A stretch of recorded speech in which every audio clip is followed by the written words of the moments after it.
अब हमारे पास review exercise का क्वेश्चन नंबर 2 है। फैक्टराइज करने को कहा गया और हमने फैक्टराइजेशन बड़े अच्छे से सीखी थी। पहला प्रिंसिपल उसका ये है, फैक्टराइजेशन का पहला उसूल है कि कॉमन लें। इन तीनों में से कॉमन क्या आता है? 4 इसमें से कॉमन आता है, इसमें 4, ये 4 पे 18 डिवाइड नहीं होता, 2 पे होता है, तो 2 पे ये भी होता है, ये भी होता है, ये भी होता है, तो इसका मतलब 2 कॉमन आया। x 3 है, 2 है, 1 है, तो x तीनों में है तो x भी कॉमन आया। पीछे क्या बचा? 4 में से 2 कॉमन, 2 रह गए, x 3 थे, 2 1 कॉमन आ गया, 2 रह गए। 18 में से 2 कॉमन आया, प्लस 9 रह गए, एक्स स्क्वायर था, 1 कॉमन आ गया, 1 अंदर रह गया, माइनस 12 में से 2 कॉमन आया, 6 रह गए, x कॉमन आ चुका है बस यहाँ पे, तो कॉमन आ गया। अब कॉमन लेने के बाद अगर कॉमन आए ना आए, दोनों सूरतों में हम क्या करते हैं, हम इसकी मिड टर्म ब्रेक करते हैं। मिड टर्म ब्रेक कर लें। यहाँ इसकी जब मिड टर्म ब्रेक होगी तो पहली और आखिरी वैल्यू को एज इट इज़ लिखा जाएगा। 6 टू द 12 के फैक्टर बनेंगे, ये हमने सीखा हुआ है कि 12 के फैक्टर कैसे बनेंगे। 1 पे 12 डिवाइड होता है, 2 पे 6 आता है, 3 पे 4 आता है। हमें इन तीनों में से जहाँ पे 9 आंसर आ रहा हो वो चाहिए, तो 9 आंसर इसमें से किसी पे भी नहीं आ रहा, इसका मतलब इसके फैक्टर्स नहीं बनते। जब फैक्टर ना बनते हों तो हम फार्मूला लगाने की कोशिश करते हैं, ये कंप्लीट स्क्वायर नहीं है, ये भी कंप्लीट स्क्वायर नहीं है, ये भी कंप्लीट स्क्वायर नहीं है, इसका मतलब फार्मूला भी नहीं लगता। इसका मतलब है कि ये यहाँ पे ही इसका आंसर आ जाएगा, आगे कुछ भी नहीं होगा, ना फार्मूला लग रहा है ना मिड टर्म ब्रेक हो रही है, तो ये इसका आंसर है। नेक्स्ट हमारे पास इसका सेकंड पार्ट है, वो है x cube plus 64y cube. यानी ये चेक करना ज़रूरी है कि मिड टर्म ब्रेक या फार्मूला लग रहा है, तो अगर लग रहा हो तो फिर आगे वो मज़ीद सॉल्व होगा। ये ए क्यूब प्लस बी क्यूब का फार्मूला लग रहा है, क्योंकि कॉमन दोनों में से कुछ नहीं आ रहा, मिड टर्म ब्रेक हो नहीं सकती, तो फार्मूला बनेगा। फार्मूला क्या बनेगा? ये बनेगा a cube plus b cube. क्या होता है? वो होता है a plus b into a square minus a b plus b square.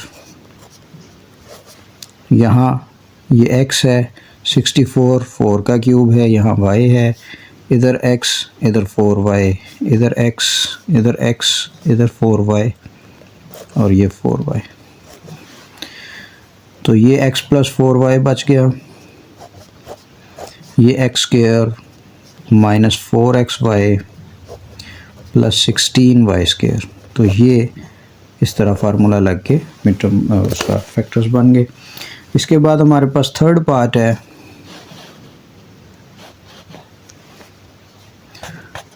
Third part में भी हमने क्या करना है कि x cube y cube minus 8 cube है, तो x cube y cube minus 8 cube common तो कुछ नहीं है, तो फार्मूला बनेगा a cube minus b cube. वही फार्मूला जो ऊपर है, तो क्या होता है? वो होता है a minus b into a square plus a b plus b square. A की जगह पे एक्स वाई बनेगा और बी की जगह पे 2, क्योंकि 2 का क्यूब 8 होता है। ये वो x y minus y, x y का स्क्वायर, एक्स वाई माइनस 2, यहाँ एक्स वाई, यहाँ 2, यहाँ 2, तो ये बना x y minus 2 into x square y square plus 2xy plus 4। तो ये मिड टर्म ये फार्मूला लग के फैक्टराइज हो गया। नेक्स्ट हमारे पास इसका फोर्थ पार्ट है।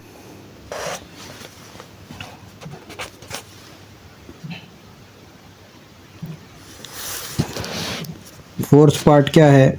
वो है minus x square minus 23x minus 60। तो माइनस कॉमन लेके इसको प्लस भी बनाया जा सकता है, लेकिन यहाँ पे भी अगर हम चाहें तो एज इट इज़ भी फैक्टराइजेशन कर सकते हैं। तो सबसे पहले हम 60 के फैक्टर्स बनाएंगे, पहली वैल्यू को एज इट इज़ लिख लेंगे, लास्ट वाली वैल्यू को भी एज इट इज़ लिख लेंगे। 60 के फैक्टर्स बनाएंगे, 1 पे डिवाइड होता है 60 आता है, 2 पे और 30 आता है, 3 पे और 20 आता है, 3 और 20 23 बनाते हैं। इसके अलावा भी हम चेक कर लेते हैं, 4 पे 15 आता है, 6 पे 10 आता है, और कहीं पे भी मेरा ख्याल है 23 नहीं आता। 8 9 10 पे फिर दोबारा से रिपीट हो गया, तो 23 यहाँ से आ रहा है, तो इधर 23 लिख ले। 20 और 3x, 20x 3x, ये वैल्यू बड़ी रकम के साथ माइनस। अब यहाँ पे साइन लगाने के लिए माइनस माइनस प्लस नहीं होगा, क्योंकि इधर भी माइनस है, तो तीनों साइन सॉल्व होंगे, minus minus plus, plus minus minus, तो यहाँ माइनस आएगा। तो इन दोनों में से माइनस लेंगे तो कॉमन लेंगे, माइनस एक्स कॉमन आएगा, पीछे बचेगा एक्स प्लस 20। इन दोनों में -3 कॉमन आएगा तो x प्लस 20। तो ये x प्लस 20 दोनों में है, कॉमन ले लें x प्लस 20, तो पीछे बचा -x -3। अब ये कॉमन लेके इसके साथ लिखें, इसके साथ लिखें, किसी के साथ ना लिखें, साइड पे लिख लें। ये दोनों तीनों चारों तरीक़ों से जैसे भी हो आंसर ठीक होता है। इसके बाद हमारे पास 5th पार्ट है इसका। अगर ये नहीं 3x को इधर लिखा होता, इसको उधर लिखा होता, तो ये -20 के साथ भी आ सकता था। 5th पार्ट में है 2x² प्लस 7x प्लस 3।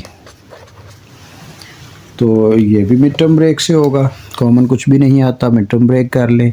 पहली और लास्ट वैल्यूज़ को एज इट इज़ लिखते हैं, सेंटर वाली के पेयर बनते हैं, 3 to the 6 के पेयर बनेंगे, 1 and 6 7 होता है, प्लस 1x प्लस 7 6x। तो ये आगे पीछे लिखी जा सकती है वैल्यूज़, उससे थोड़ा सा आंसर पे चेंज आ जाता होता है। ये आप देख लीजिएगा, पीछे आंसर जैसे लिखा हो उसके मुताबिक कर लें या वैसे भी कर लें, ठीक है।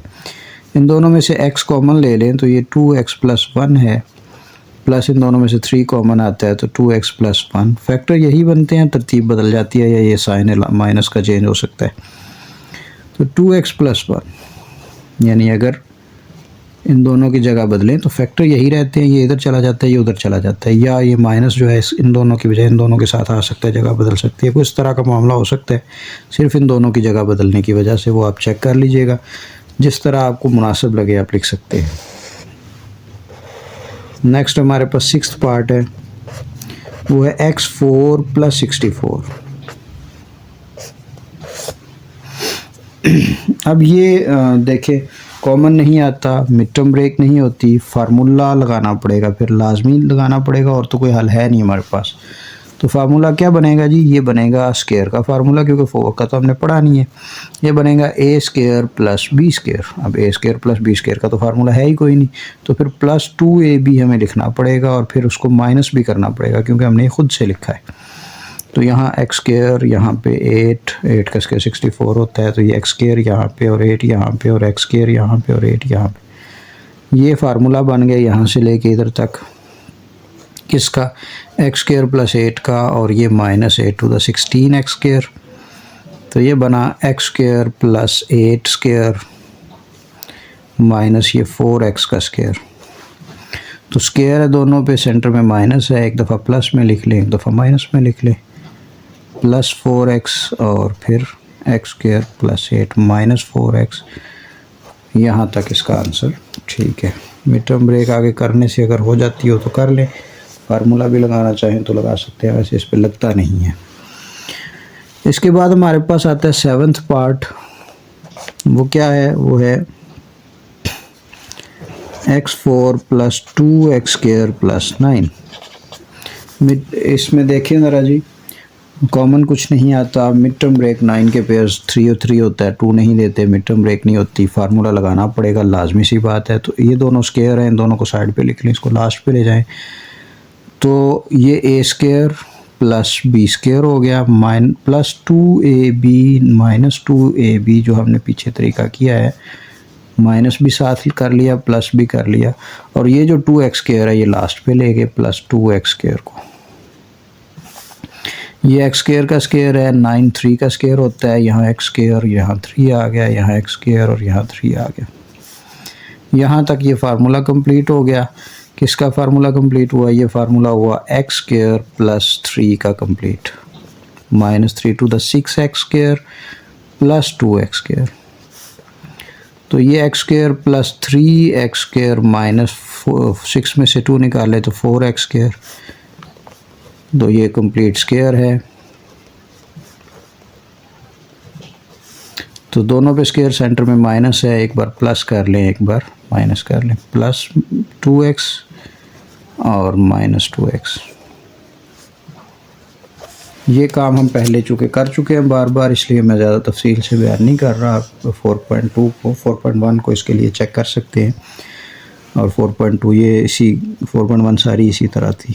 नेक्स्ट हमारे पास 7th पार्ट है, उसको हम यहाँ करते हैं कुछ थोड़ा सा, बल्कि उसको हम नेक्स्ट पेज पे करते हैं क्योंकि थोड़ा सा लेंथी क्वेश्चन है। सेवन्थ पार्ट क्या है, x plus 3 into x plus 4 into x plus 5 into x plus 6, ये चार वैल्यूज़ हैं और प्लस माइनस 360 है। इसको हमने फैक्टर्स में चेंज करना, फैक्टराइज करना।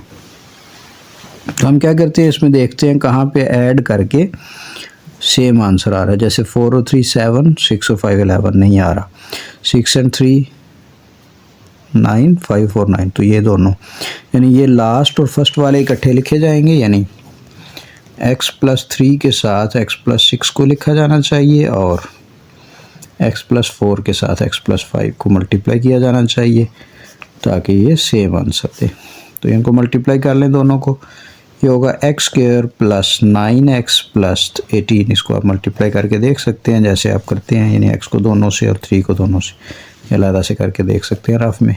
फिर इन दोनों को मल्टीप्लाई कर लेंगे, x square plus 9x plus 4 5 20 minus 360। Same in दोनों में क्या है, एक्स स्क्वायर प्लस 9x है, इसको लेट कर लें कि ये y के इक्वल है। ये थोड़ा सिंपल हो गया, यानी ये बन गया y प्लस 18, क्योंकि ये तो सारा y हो गया ना, बन गया y प्लस 18, ये y प्लस 20 माइनस 360। दोनों को मल्टीप्लाई कर लें, y द y स्क्वायर, दोनों को ऐड कर लें 38y, दोनों को मल्टीप्लाई कर लें 360 minus 360, plus 360 minus 360 cancel out हो गए, पीछे बचा y स्क्वायर प्लस 38y।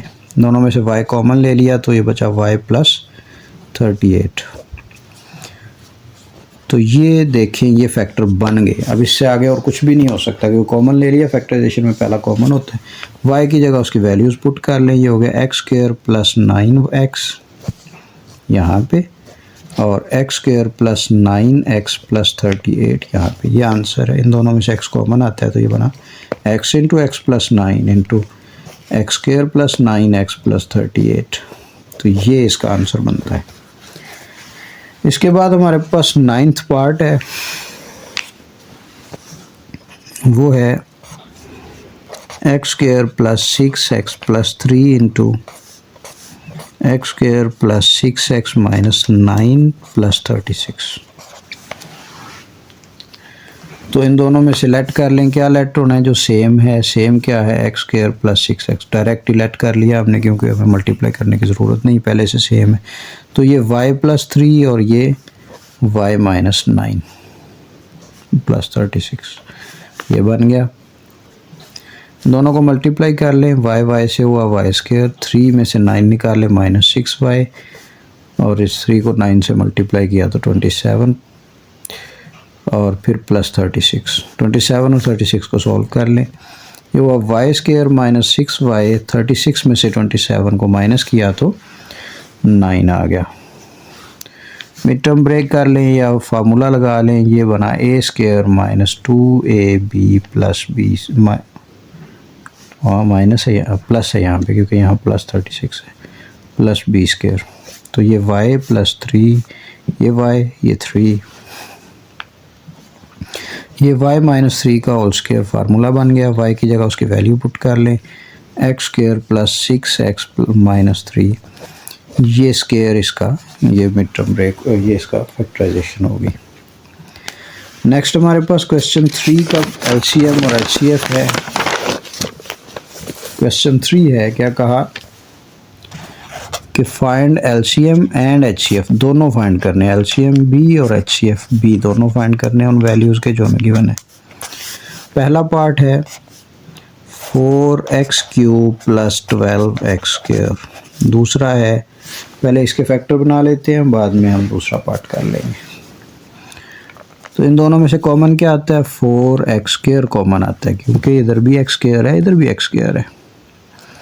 पीछे बचता है एक्स क्यूब था, 4 कॉमन आ गया, एक्स क्यूब था, 2 बाहर आ गया, 1 रह गया, प्लस 12 में से 4 बाहर आ गया, 3 रह गया, एक्स स्क्वायर बाहर आ गया। ये यानी हमारे पास है ये 4, यानी 4 क्या होता है, ये असल में 2 मल्टीप्लाई x मल्टीप्लाई x और x प्लस 3 है।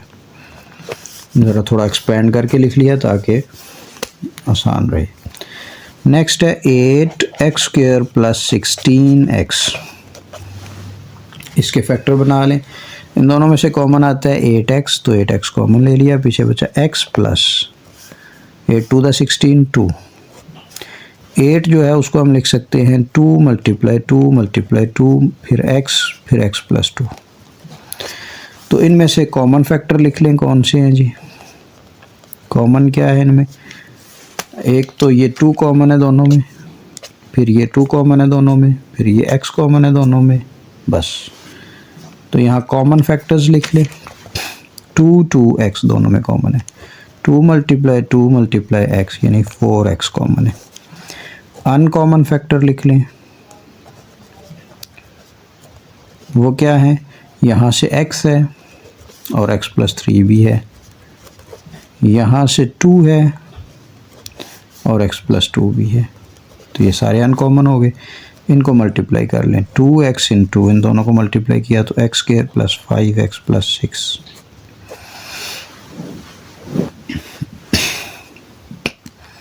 अब ये कॉमन है, ये अनकॉमन है, और हमें पता है जो कॉमन होता है वो HCF होता है, तो HCF क्या हुआ? वो हुआ 4x। HCF 4x हो गया क्योंकि कॉमन है। LCM क्या होता है? जो कॉमन और अनकॉमन दोनों का आंसर है, यानी कॉमन है 4x, अनकॉमन है 2x × x² + 5x + x 6। ये हुआ 8x² × x² + 5x + 6। इस तरह भी लिख सकते हैं, इसको मल्टीप्लाई करके लिख लें, उस तरह कर लें, ये इसका LCM आ गया। नेक्स्ट हमारे पास देखें ना, ये सिंपल है, फैक्टराइजेशन कर लो और LCM सिंपल सा हो जाएगा। नेक्स्ट हमारे पास है सेकंड पार्ट, वो है x³ + 3x² - 4x। पहले हम इसके फैक्टर्स बना लेते हैं, बाद में दूसरा पार्ट लिख लेंगे। इसके फैक्टर्स क्या होंगे जी? इसके फैक्टर्स सबसे पहले कॉमन लें, x कॉमन है, पीछे बचा x² + 3x - 4। इन दोनों के मिड टर्म ब्रेक कर लें, x × x² + -4 वैसे ही लास्ट और फर्स्ट टर्म। अब 4 के फैक्टर 3 और 1 होते हैं, 4 और 1 होंगे जो 3 देंगे, 4 में हाँ, +4x - 1x। इन दोनों में से x कॉमन लिया तो ये x + 4 रह गया, इन दोनों में से -1 कॉमन लिया तो x + 4 रह गया, तो x + 4 कॉमन लिया और यहाँ पे x - 1 रह गया। ये इसके फैक्टर बन गए। नेक्स्ट हमारे पास है दूसरा इसका पार्ट है यानी दूसरा पोर्शन है, दूसरी टर्म x² - 4x + 3। फैक्टर बना ले मिड टर्म ब्रेक से, फर्स्ट टर्म वैसे ही, लास्ट टर्म वैसे ही, मिड में 3 के फैक्टर 3 और 1 बनेंगे, 3x 1x माइनस। इन दोनों में से x कॉमन ले लिया, x - 3 रहा, -1 कॉमन ले लिया, x - 3 रहा, x - 3 दोनों में है, लिख लिया, और इधर x - 1। सबसे पहले कॉमन फैक्टर लिखे, इन दोनों के क्या हैं जी? दोनों में कॉमन क्या है? x - 1 दोनों में कॉमन है, यहाँ पे x - 1 लिख लिया, और यही आपको पता है HCF है, तो HCF हमारे पास हो गया x - 1। अनकॉमन फैक्टर लिख लें, वो क्या है? वहाँ x × x + 4 हैं और यहाँ पे x - 3 है। LCM में सारे फैक्टर लिखने होते हैं, कॉमन भी अनकॉमन भी। ये uncommon factor x × x + 4 × x - 3 और कॉमन फैक्टर में x - 1, तो ये सारे मिला के ये LCM हो गया। तो इसी तरह लिख ले, मल्टीप्लाई करने की ज़रूरत नहीं है, पहले भी नहीं थी, अब भी नहीं है। हमारे पास इसका थर्ड पार्ट है, वो क्या है? वो है x² + 8x + 16। पहले इसके फैक्टर बना लें और ये फार्मूला कंप्लीट होता है। अगर आप गौर करें तो ये a² + 2ab, mid term break भी कर सकते हैं, b², वो आपकी मर्ज़ी है। तो ये x, ये 4, ये फार्मूला कंप्लीट हुआ x + 4 का होल स्क्वायर। स्क्वायर का मतलब 2 दफ़ा है, तो इसको 2 दफ़ा ही लिख लें ताकि बाद में कॉमन निकालने आसान हो। नेक्स्ट हमारे पास है x² - 16। इसमें तो ये भी फार्मूला बन रहा है, अगर आप देखें तो ये a² माइनस बी स्क्वायर का फार्मूला है। एक बार प्लस में लिखा जाएगा, एक बार माइनस में लिखा जाएगा। तो इसमें कॉमन लें, क्या है कॉमन, x प्लस 4 है दोनों में, तो वही एलसीएम HCF है, HCF भी आ गया। नेक्स्ट हमारे पास अनकॉमन लेने होते हैं। एलसीएम में जो अनकॉमन होते हैं कॉमन होते हैं सारे आते हैं। तो एलसीएम में कॉमन आ गया, साथ में अनकॉमन क्या क्या था, x प्लस 4। अब आप कहें ये तो कॉमन है, तो कॉमन ये वाला x प्लस 4 है, ये वाला नहीं, इसी वजह से हमने अलग अलग लिखा था। x प्लस 4 और यहाँ से x माइनस 4, ये आंसर है। इस तरह एलसीएम और HCF आ गया। अब हमारे पास इसका लास्ट पार्ट है, फोर्थ। जरा गौर करें, तो ये है जी x क्यूब माइनस 9x, और इसके अगर आप फैक्टर बनाएं तो x कॉमन ले लें, दोनों में से क्या आता है, x स्क्वायर माइनस 9 आता है, और ये फार्मूला बन गया x इंटू ये a स्क्वायर माइनस 3 स्क्वायर का फार्मूला बन गया। ये बना x into x plus 3 x minus 3। उसके बाद हमारे पास जो सेकंड पार्ट है वो है, इसका सेकंड टर्म है वो ये है x square minus x minus 6, इसके मिड टर्म ब्रेक होगी। फर्स्ट टर्म और लास्ट टर्म को लिख लें, सेंटर में 3 और 2, 3 टू द 6 होता है, माइनस 3x प्लस 2x, दोनों में से x कॉमन लिया, x माइनस 3, इनमें से 2 कॉमन लिया, x माइनस 3, x माइनस 3 दोनों में है, यहाँ लिखा है x माइनस 3 और इधर x प्लस 2। तो कॉमन फैक्टर लिख लें। कॉमन फैक्टर क्या है जी दोनों में, x प्लस 3 नहीं, x माइनस 3 कॉमन है, तो x माइनस 3 ही फिर एलसीएम भी HCF भी हो गया। अच्छा, अनकॉमन फैक्टर लिख लें, वो क्या है जी, वो है x into x plus 3 into x plus 2। LCM लिख लें जी, वो क्या होगा, वो होगा x इंटू एक्स प्लस 3 ये वाला, और x माइनस 3 ऊपर से, और x प्लस 2। अब इसको सेम करके लिख सकते हैं दोनों में, यानी x प्लस 3 x माइनस 3 जो है आपको पता है x स्क्वायर माइनस 9 होता है, और ये x प्लस 2। ये एलसीएम और HCF दोनों का आ गया। नेक्स्ट हमारे पास जो क्वेश्चन है वो है क्वेश्चन 4, और वो क्या है, find square root by factorization and division method, दोनों तरीक़ों से, यानी 16x4 plus 8x square plus 1 है।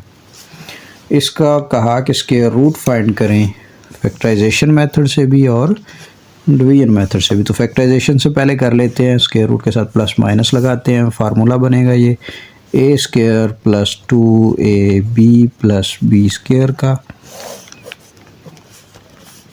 ये 4x स्क्वायर का स्क्वायर है, यहाँ 4x स्क्वायर आएगा, 1 का स्क्वायर है, यहाँ 1 आएगा, ये 4x स्क्वायर प्लस 1 का होल स्क्वायर हो गया। तो इसका आप फैक्टर बना लें, ये कट गया, plus minus 4x square plus 1। तो ये हमारा बाय फैक्टराइजेशन मेथड है। अभी इसका स्क्वायर रूट अगर हमने डिवीजन मेथड से लेना हो तो ये लिखें इसको 8x स्क्वायर प्लस 1, और डिवीजन मेथड से निकाल लें। 16 को अगर हमने काटना है तो ये 4 4 का 16 होता है, x 4 है तो x स्क्वायर इधर, x स्क्वायर इधर, तो ये हो गया 16x4। इसको डबल कर लें जी, इसको माइनस कर लें, 8x स्क्वायर बच गया, इसको डबल कर लें, ये 8x स्क्वायर है, 8x स्क्वायर को 8x स्क्वायर से मल्टीप्लाई करना है तो क्या 1 से होगा, 1 8x स्क्वायर बनाएगा, इधर भी 1 लिखेंगे, दोनों से मल्टीप्लाई करेंगे। ये फार्मूला हमने ये पीछे पढ़ा है, वहाँ से देख सकते हैं, मेथड पूरा का पूरा हमने समझा है। तो ये 4x स्क्वायर प्लस 1 बना, तो यहाँ से भी हमें वही आंसर आया जो इधर से आंसर आया था। ये क्वेश्चन 4 है। लास्ट पे हमारे पास है क्वेश्चन 5। ज़रा क्वेश्चन 5 को देखें, वो क्या है, वो है कि Huriya is analysing a total cost of her loan.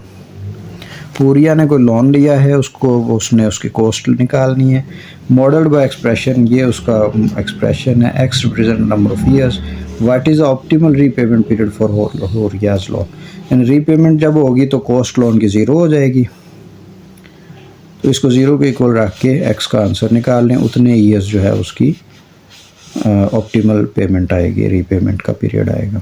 यानी हमें जो फंक्शन गिवन है सी ऑफ एक्स वो है x square minus 8x plus 15। इसको ज़ीरो रखें और फिर यहाँ से x का आंसर निकाल दें तो हुरिया का रीपेमेंट का ऑप्टिमम पीरियड आ जाएगा। ये 5th क्वेश्चन है। मिड टर्म ब्रेक कर लें, एक्स स्क्वायर 15 वहाँ ही लिखे रहने दें। 15 के पेयर 3 5 15 होता है तो ये माइनस 3x माइनस 5x आएगा। इन दोनों में से x कॉमन लिया तो x माइनस 3 माइनस 5 कॉमन लिया तो x minus 3। x minus 3 common ले लें और x माइनस 5 कॉमन ले लें। x माइनस 3 अलग ज़ीरो के इक्वल, x माइनस 5 अलग ज़ीरो के इक्वल। x 3 हो गया और x 5 हो गया। यानी या तो वो 3 इयर्स में रिटर्न करे तो ऑप्टिमल पीरियड है, या वो 5 इयर्स में रिटर्न करे तो वो ऑप्टिमल पीरियड है। तो ये हमारे पास एक्सरसाइज चैप्टर ख़त्म हुआ।